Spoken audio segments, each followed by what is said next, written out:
Hello students, welcome back. आज हम लोग शुरू करने वाले हैं जिस पोएम का नाम है द डार्कलिंग थ्रश, जिसको लिखा है थॉमस हार्डी ने। और ये पीरियड था 19th सेंचुरी। 19th सेंचुरी यानी विक्टोरियन पीरियड जो था वो ग्लूम से भरा हुआ था। इंटरफेज था, चेंजिंग फेज था। तो डिसअपॉइंटमेंट थे, ग्लूम्स थे, एबेरेशंस थे, करप्शंस थे, डिसइल्यूजनमेंट्स थे। तो उस समय की जो कविताएं हैं, जो पोएम्स हैं, स्पेशली थॉमस हार्डी की, वो जनरली बहुत ही पेसिमिस्टिक अप्रोच में लगता है। पेसिमिज्म का ज़्यादा उसमें भाव दिखता है। अब ये विशेषकर ये जो पोएम है, इनके जो स्ट्रेंज्ड लव अफेयर्स है उसको डिनोट करता है। और एक जो यूनिवर्सल लोनलीनेस है, जैसे मैथ्यू आर्नोल्ड की पोएम में भी हमने देखा है, उस तरह की कुछ थीम है। तो जो पोएट है वो बहुत ही लोनली फील कर रहा है।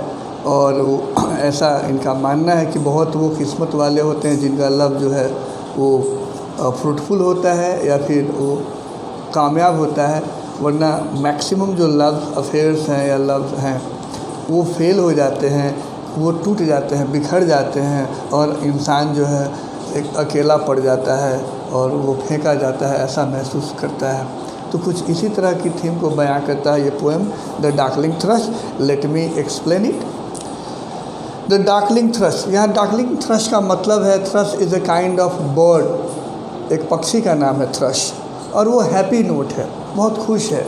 जिस तरह से हम नाइटिंगेल को जानते हैं, बुलबुल को जानते हैं, कक्कू को जानते हैं, उसी तरह से एक थ्रश है जो हैप्पी मूड में दिखाई देता है। The poet is very much surprise to listen to the songs. वो जो गा रहा है, वो जो पक्षी, तो उसको सुन के वो पोएट जो है वो बहुत ज़्यादा आश्चर्यचकित हैं, क्योंकि इनका अभी मूड जो है बहुत ज़्यादा ग्लूमी है, उदास है, हेल्पलेसनेस है। और अचानक उसकी वो हैप्पी सॉन्ग सुन के आश्चर्यचकित हो जाते हैं। तो इसलिए इन्होंने टाइटल दिया द डार्कलिंग थ्रश। और अंत में इन्होंने पेसिमिज्म से ऑप्टिमिज्म की तरफ कंक्लूड किया। तो कुल मिलाकर ये एक पॉजिटिव पोएम ही मानेंगे हम। कहते हैं आई लेंट अपॉन अ कॉपिस गेट। कॉपिस का मतलब होता है स्मॉल वुड, छोटे से जंगल की तरफ वो गए। When frost was spectre grey. अब चूँकि इनका मूड जो है बहुत ही ज़्यादा उदास है, बहुत ज़्यादा हेल्पलेस है, लोनली है। तो विंटर सीजन ऐसे भी वो डिसोलेट माना जाता है, अच्छा नहीं माना जाता है। ठीक है, when winters comes can spring be far behind, यानी दुर्दिन। यहाँ पर विंटर का मतलब होता है विपत्ति। When frost was spectre grey, तो पूरी तरह से वहाँ फ्रॉस्ट था, बर्फ़ थे, स्नोफ्लेक्स थे और पूरी तरह से वीरान सीनरी को वो डिनोट कर रहा था। जो हरियाली जो है पेड़ पौधे की, वो खुशनुमा एक एहसास दिलाता है। वहीं पर वो जो बर्फ़ पड़ा हुआ था बिल्कुल वीरान की तरह। तो इनका मूड भी, हालांकि बर्फ़ इतना बेकार नहीं लगता, अच्छा ही लगता है, अट्रैक्टिव लगता है। क्योंकि इनका मूड जो है बहुत ज़्यादा उदास है, इसलिए इनको सब बड़ा डिसोलेट लग रहा था। And winter's dregs made desolate. और मौसम भी था विंटर का, सर्दी का, बर्फ़ पड़े हुए थे, तो पूरा जो सीनरी बन रहा था बहुत ही दुखद, बहुत ही वीरान लग रहा था। The weakening I of the day. Weakening I of the day यानी चूँकि शाम का समय रहा होगा, तो एक तो लिटरल मीनिंग है कि शाम में जो है पूरी तरह से वीरान लग रहा है। दूसरा ये शो करता है कि the end of the 19th century.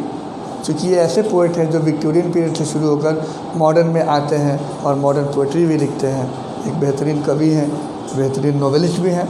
तो the weakening I of the day denote करता है 19th सेंचुरी के एंड को, जो ख़त्म होने वाला। द टेंजल्ड बाइन स्टेम्स स्कोर द स्काई। टेंजल्ड बाइन, टेंजल्ड बाइन का मतलब होता है क्रीपिंग प्लांट जो होते हैं वो सब।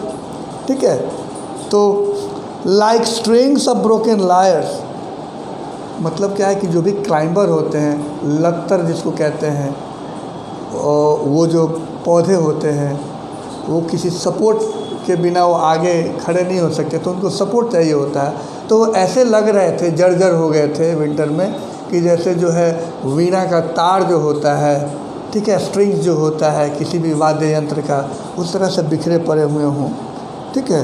The like strings of broken lawyers, lawyers का मतलब म्यूजिकल इंस्ट्रूमेंट होता है। And all man kind that haunted night, अब हर इंसान को वह डिनोट कर रहे थे, यूनिवर्सल, भले ही पर्सनल है ये, लेकिन वो यूनिवर्सलिटी शो करना चाहते हैं कि पूरा जो इंसान है वो दुखी है। Had sought their household fire, और सबकी जो है जो ये वार्मथ है, यहाँ हाउस होल्ड फायर जो डिनोट करता है वार्मथ को, तो वो वार्मथ ख़त्म हो गई है, कोल्डनेस। तो कोल्ड ये सिर्फ ऋतु को नहीं शो करता है, रिलेशनशिप को भी शो करता है जो कोल्ड हो चुका है। अगले स्टैंजा में कहते हैं the land sharp features seemed to be the century corpse outleant, ऐसा लग रहा है कि पूरा सदियों से ये वीरान पड़ा हुआ है, ठीक है, और पूरी तरह से रेस्ट में चला गया है, कोई आता जाता नहीं, कोई जीव नहीं है, कोई सजीवता नहीं है, कोई लाइफ नहीं है, ये शो करता है। The century's corpse outleant his crypt the cloudy canopy the wind his death lament, और इस तरह से चारों तरफ मातम छाया हुआ है, ऐसा लग रहा है कि हवा की जो बयार थोड़ी थोड़ी बह रही है तो वो मातम मना रहा हो, वो शोक मना रहा हो, हर चीज़ जो डेथ हो चुकी है, रिलेशनशिप हो या चाहे ज़िंदगी हो, तो ये जो थोड़ी थोड़ी आवाज़ आ रही है सरसराहट की, वो भी ऐसा प्रतीत हो रहा है कि वो मातम मना रहा है, वो दुखी है। The ancient pulse of germ and birth, the ancient pulse यानी पास्ट समय से, बीते हुए समय से क्या आता चलता आ रहा है, बीज का उगना फिर ख़त्म होना, तो एक प्रोसेस चलता है, पौधे उगते हैं, बड़े होते हैं, फूल फल लगता है, फिर ख़त्म हो जाते हैं। तो वही कह रहे थे ancient pulse of germ and birth वो श्रंकन हार्ड एंड ड्राई, अब वो जो है वो चेन ख़त्म हो गया, अब सब हार्ड एंड ड्राई हो चुका है, सूख गया है, मुरझा गया है या मर गया है, ये इस तरह का सीनरी है। And every spirit upon earth seemed fervourless as I, वो तुलना कर रहे हैं वो सिमिली से कि हर जगह वहाँ पर ऐसा लग रहा है कि भूत प्रेत की आत्मा भटक रही हो, और उसी तरह से दुखी है, उसी तरह से निराशाजनक है जिस तरह से मैं, यानी उनकी जो मानसिक स्थिति है बहुत ही फॉरवरलेस है, यानी उमंग से परे, कोई उत्साह नहीं, कोई फरवर नहीं, कोई जोश नहीं, कोई उमंग नहीं। तो कहते हैं कि जिस तरह से मैं उदास हूँ, जिस तरह से मेरी सारी उम्मीदें खो गई हैं, उसी तरह से सारा यहाँ का वातावरण ऐसा ही लग रहा है। अगले स्टैंजा में कहते हैं at once of voice arose among, अब यहाँ तक तो अपनी बयां कर रहे थे कि स्थिति कैसी थी उस वातावरण की जब वो स्मॉलवुड में गए थे। अचानक जो है वो चौंक जाते हैं और कहते हैं at once a voice arose among the bleak twigs overhead, सब छोटे छोटे पेड़ पौधे थे, उसी से सर के ऊपर से ही उनको आवाज़ें सुनाई पड़ी अचानक से। In a full hearted evensong of joy illimited, ठीक है, इनलिमिटेड।